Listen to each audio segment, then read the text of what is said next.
السلام علیکم ورحمۃ اللہ وبرکاتہ۔ انشاءاللہ آج کی اس ویڈیو میں قربانی کا طریقہ اور دعا سیکھیں گے۔ قربانی سے پہلے جانور کو چارہ پانی دے دیں، چھری اچھی طرح تیز کر لیں اور پھر جانور کو بائیں پہلو پر لٹا کر اسے قبلہ رخ کر لیا جائے۔ اپنا دایاں پاؤں اس کے پہلو پر رکھ کر تیز چھری سے جلد ذبح کیا جائے۔ ذبح کرنے سے پہلے قرآن مجید کی آیات اور دعا ملا کر پڑھنی ہے، یہ والی: انی وجہت وجہی للذی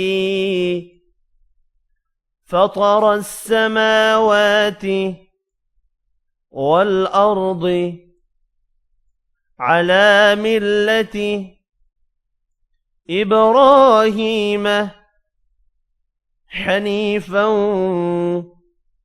وما أنا من المشركين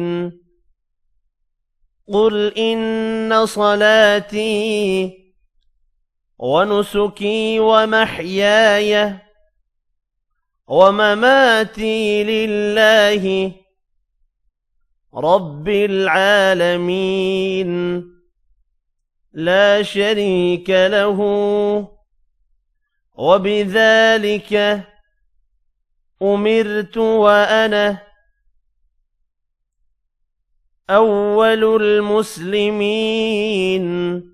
یہاں اول المسلمین ہے۔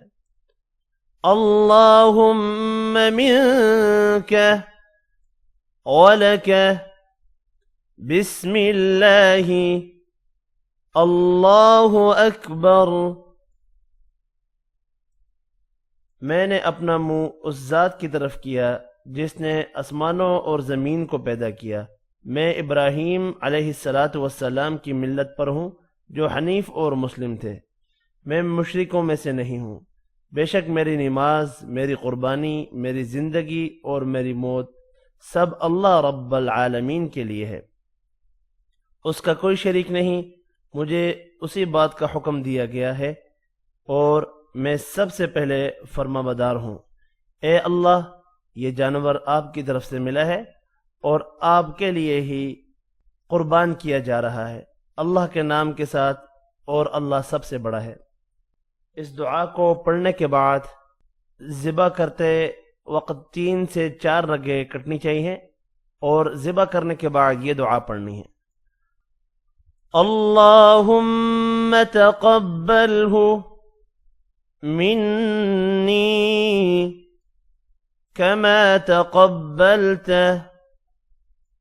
من حبيبك محمد وخليلك إبراهيم عليهما السلام۔ اے اللہ، میری طرف سے یہ قربانی قبول فرما، جس طرح آپ نے اپنے حبیب محمد صلی اللہ علیہ وآلہ وسلم اور اپنے دوست ابراہیم علیہ السلام کی قربانی قبول فرمائی۔ اگر ذبح کرنے والا کوئی اور ہو تو منی، جو کہ یہاں پر ہے منی، اس کی جگہ من اور آگے نام لینا ہے من، جیسا کہ من ابراہیم یا من علی، اس کا نام لے کر جس کی طرف سے قربانی ہو رہی ہے یہ دعا پڑھنی ہے۔ امید ہے اس ویڈیو کی آپ کو سمجھ آئی ہوگی۔ ملتے ہیں اگلی ویڈیو میں، تب تک کے لیے اجازت، اللہ حافظ۔